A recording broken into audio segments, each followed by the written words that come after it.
پاژەوەی کە نەخۆشخانەی هیوا بۆ چارەسەری شێرپەنجە دەرمانی چارەسەری لێبڕا و نەخۆشێکی زۆر لەوێ بەبێ چارەسەر مانەوە و کەمپینێکیش ڕاگەیەنرا بۆ بەدەمەوە هاتنی نەخۆشخانەی هیوا.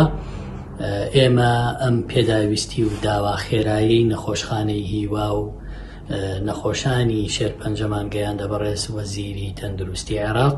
خۆشبەختانە بە زووی بەدەممانەوە هات و بڕیاریاندا بە دابینکردنی دەرمانی پێویست بۆ چارەسەری نەخۆشیانی شێرپەنجە لە نەخۆشخانەی هیوا، چکە بەڕاستی نەخۆشخانەی هیوا خزمەتێکی گەورەی کردووە و چارەسەری هەموو و نەخۆشانە دەکاکە لە دەرەوەی سلێمانیشن لە سەرتاسەری عێراقا ڕووی تێەکەن. ئێستا ئەو دەرمانانە دابینە و ئینشاءڵڵا هەر پێداویستیەکی تری خەڵکی خۆمان لە نەخۆشخانەکان لە پێداویستیەکانی ترکە لە چوارچێوەی نەفەقاتی حاکیمایە لە ئەرکی حکوومەتی عێراقیە لە هەوڵی دابینکردنی هابین.